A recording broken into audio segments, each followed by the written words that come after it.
At exactly 3:47 hours on May 19, 2026, in a secure subterranean conference room beneath the Pakistani Inter-Services Intelligence Directorate in Rawalpindi, a single encrypted file was decrypted on an air-gapped terminal by a man whose name does not appear in any public record. Field Marshal Asim Munir, Pakistan's Chief of Army Staff, the most powerful military officer in a nation of 240 million people, and the legal custodian of 170 nuclear warheads, read the document once, set it face down on the steel table, and said 4 words to the 2 aides standing at the door: "Get me Beijing now." What happened over the next 72 hours was not a diplomatic summit. It was not a peace conference. It was the most consequential back-channel intelligence operation of the 21st century. A covert trilateral negotiation conducted entirely outside formal diplomatic frameworks, monitored simultaneously by the NSA, GCHQ, the SVR, and Chinese MSS assets, and coordinated through a chain of couriers, encrypted satellite bursts, and face-to-face meetings in locations that ranged from the lobby of a Beijing luxury hotel to the rear cabin of a Pakistani C-130 Hercules flying at 28,000 feet over the Arabian Sea. Before it was over, it would bring the United States and Iran to within 11 minutes of a full naval exchange in the Strait of Hormuz, and then pull them back from the edge with a document that neither side would ever officially acknowledge signing. This is the operational anatomy of that crisis. And it begins not with a handshake, but with a missile. At 02:19 hours on May 18th, 24 hours before Munir's encrypted briefing, the USS Gravely, an Arleigh Burke-class destroyer operating in the central Persian Gulf under 5th Fleet Operational Command, detected an active fire control radar lock. The source was a battery of Iranian Fateh 110 solid-fuel ballistic missiles, positioned on the eastern coastline of the strait, approximately 34 nautical miles from the ship's current position. The Gravely's AN/SPY-1D radar suite registered the lock for 4.3 seconds before the signal went dark. In the Combat Information Center, that 4.3 seconds was enough. The Tactical Action Officer immediately classified the event as a Category 1 hostile act under standing rules of engagement. A flash message was transmitted to Navcent Bahrain. Within 90 seconds, 2 FA-18 Super Hornets from the USS Harry S. Truman CVW-1 Air Wing were airborne on an intercept vector. The strike never happened. At T+6 minutes, Navcent received a direct call from the White House Situation Room ordering the aircraft to hold. The reason was classified at the time. The reason was Rawalpindi. To understand why Pakistan held the key to this crisis, you have to understand the architecture of the 2026 Iran war's ceasefire. When Pakistan's Prime Minister Shahbaz Sharif announced the conditional 2-week ceasefire on April 8th, the agreement rested on a structural assumption that Field Marshal Munir, and Munir alone, maintained a direct personal communication channel to both IRGC Quds Force senior leadership and to the Office of the United States National Security Advisor. This was not an accident of geography. It was the product of 3 years of deliberate relationship construction, beginning in 2023, when Pakistan quietly offered its territory as a transit node for informal US-Iran back-channel communication, a role facilitated through the ISI's Directorate S, whose officers had maintained working-level contact with Iranian intelligence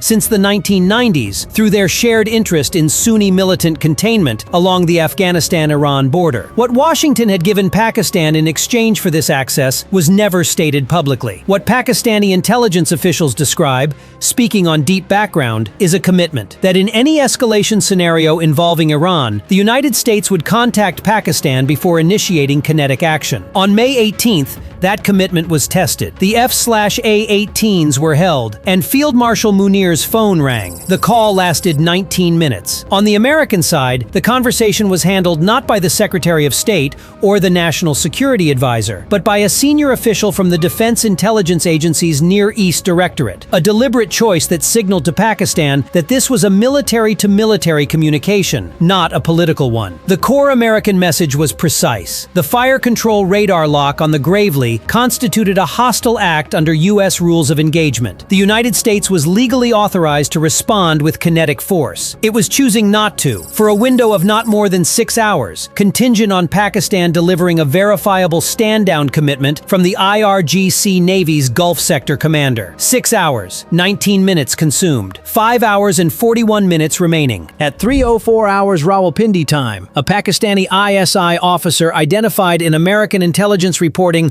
only by the cryptonym Cardinal placed a call from a sanitized handset to a number in Tehran registered to a logistics company in the Parchin Industrial District. The call was 47 seconds long. Its content has never been disclosed. Within 22 minutes of that call, the Fateh 110 battery that had illuminated the Gravely executed a cold shutdown of its fire control radar and physically repositioned its launcher vehicles 800 meters inland, a movement captured in real time by a USR Q-4 Global Hawk operating at 60,000 feet in international airspace over the Gulf of Oman. The Global Hawk's electro-optical sensors transmitted the imagery directly to the USS Harry S. Truman's intelligence fusion cell. The FA-18s were recalled. The flash message to NavCent was downgraded from immediate to routine. The crisis clock had been stopped, but the negotiation had barely begun. The harder problem was not the missiles. The harder problem was the document. 14 days earlier, on May 5th, the Iranian National Security Council had transmitted to Pakistan's Foreign Office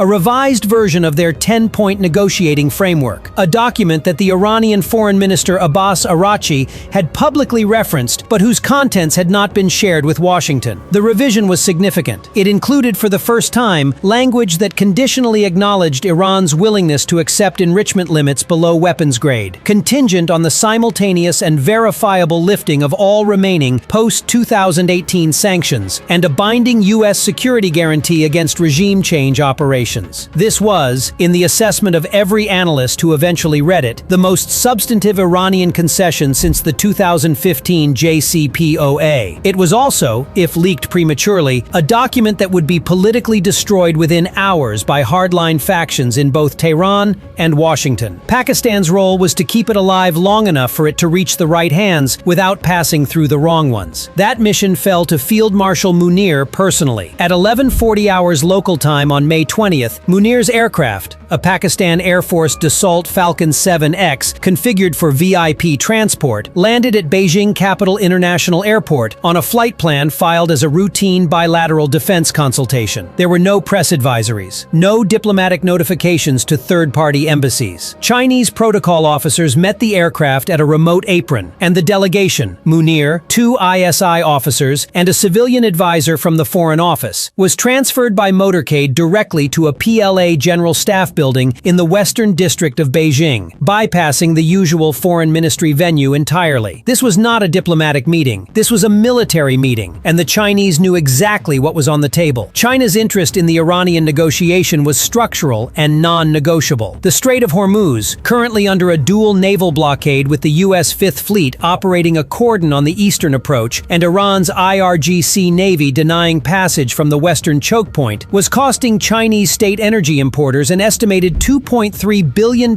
per week in rerouting costs and spot market price premiums. China's MSS had already backchanneled to Pakistan 3 weeks earlier that Beijing was prepared to offer Iran a specific economic incentive package, a 10-year energy infrastructure investment commitment worth approximately $40 billion, as a sweetener for any deal that reopened Hormuz. But Beijing was not willing to present this offer directly to Tehran. A direct Chinese offer would be read by Washington as geopolitical opportunism and would harden American negotiating positions. The offer had to arrive in Tehran as a Pakistani facilitation, with Beijing invisible in the transaction. Munir was the vehicle. The meeting in Beijing lasted 5 hours and 37 minutes. Wang Yi, China's foreign minister, attended for the first 90 minutes before leaving, a deliberate signal that China's formal diplomatic apparatus was not party to what followed. For the remaining 4 hours, the conversation was entirely between military and intelligence officials. What was agreed in that room has not been confirmed by any government. What subsequent events revealed is this.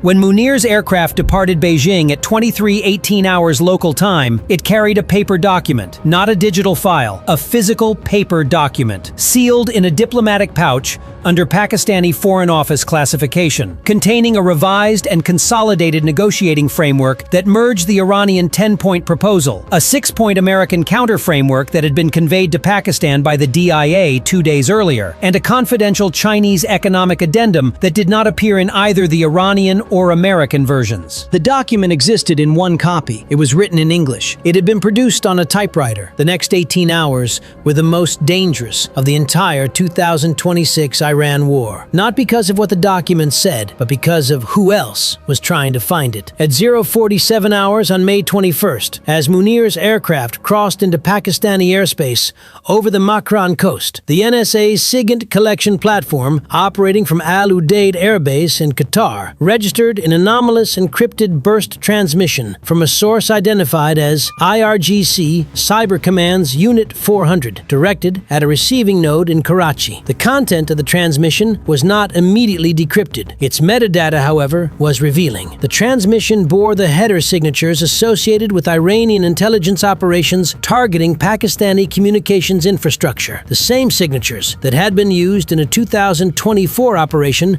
to penetrate the ISI's external communications relay in Lahore. Iran's hardline factions, those within the IRGC who oppose the nuclear concession language in the revised document, were attempting to intercept or compromise the negotiation before it could be delivered. They were not alone. 40 minutes later, a Russian SVR officer operating under diplomatic cover at the Russian embassy in Islamabad made an unscheduled contact with a Pakistani military attaché at a social function in the F6 sector of the capital. The Russian's message, reconstructed from Pakistani counterintelligence reporting, was concise. Moscow wanted to know the contents of the document Munir had brought from Beijing.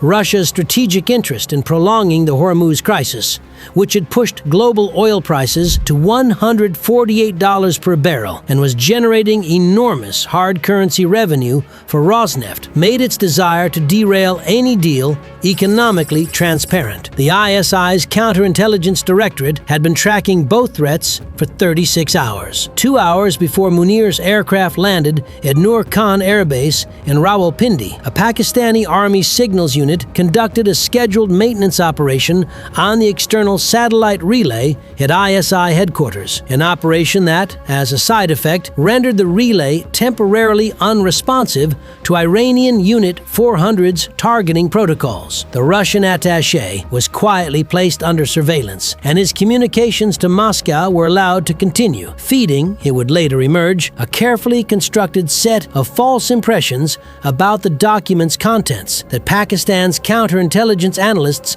had preloaded for exactly this contingency. The document arrived intact. At 1400 hours, on May 21st, a Pakistani Foreign Office official arrived at the Iranian Foreign Ministry in Tehran, carrying the diplomatic pouch. At 1630 hours, the same official crossed into the U.S. Embassy compound in Islamabad's diplomatic enclave and delivered a separate summary document to the CIA station chief. The two deliveries were coordinated to the minute, a deliberate sequencing designed to ensure that neither Tehran nor Washington could claim they had seen the other's position before it was fully formed. Both sides were reading the same consolidated framework simultaneously. Neither knew that the other side was reading it at the same moment. That manufactured simultaneity was Pakistan's most precise act of statecraft in the entire operation. It removed the tactical advantage of first-mover knowledge and forced both parties